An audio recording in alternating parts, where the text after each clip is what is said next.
सख्खा भाऊ पक्का वैरी झाल्याची घटना पोलिसांनी उघडकीस आणली आहे। आपल्या दुकानाच्या बाजूला सराफ दुकान टाकल्याने चोरट्यांकडून भावाला लुटण्यात आले। पोलिसांनी या प्रकरणी तिघांना अटक केली आहे।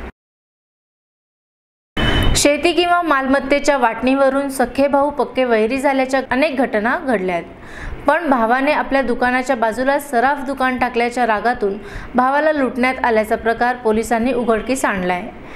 किनवट तालुक्यातील बोधडी येथे बाबूराव शहाणे यांचे सराफ दुकान आहे।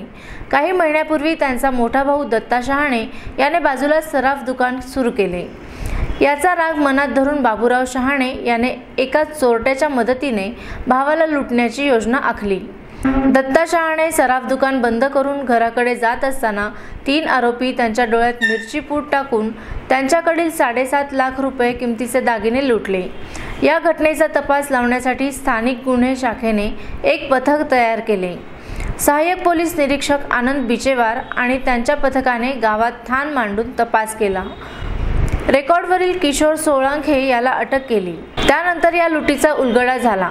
पोलिसांनी एकूण 3 आरोपींना अटक केली असून 6.5 लाखांचा मुद्देमाल जप्त केला आहे।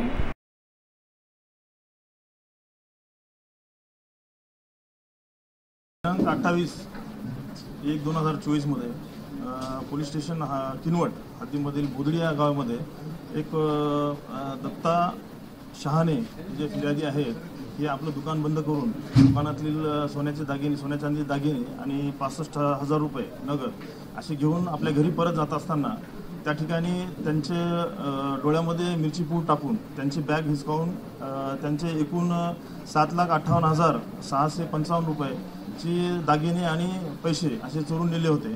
तर सदर गुन्ह्यामध्ये पोलीस स्टेशन किनवट या ठिकाणी गुरण 20/24 कलम 392-34 याप्रमाणे गुन्हा दाखल करण्यात आला होता। तर सदर गुन्हा हा बरेच मुद्देमाल गेल्यामुळं पोलीस स्टेशन किनवट यांच्याकडून पण प्रयत्न झाले। त्यानंतर LCBची टीम PSI बिचेवार आणि त्यांच्यासोबत आम्ही 4 कर्मचारी अशी टीम ह्या गुन्ह्याच्या शोधकामी दिली होती। तर त्यांनी किनवट येथे म्हणजे 2-4 दिवस मुक्काम करून त्या ठिकाणी त्यांनी बरीच गोपनीय माहिती काढली। त्यावरून बारक्या ह्याच्यामधला जो आरोपी आहे किशोर बारक्या तानाजी सोळंके हा गुन्हा घडल्यापासून फरार होता। त्यामुळे आम्ही त्याच्यावर जास्त फोकस करून त्याचा शोध घेतला। तर तो काल किनवटला मिळून आला।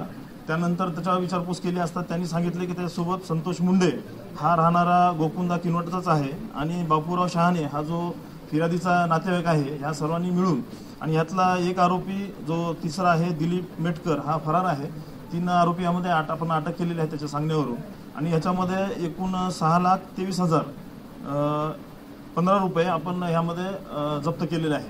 यामध्ये नगदी 30,000 रुपये आणि इतर जे आहे सोन्या चांदीचे दागिने आपण जप्त केलेले आहेत।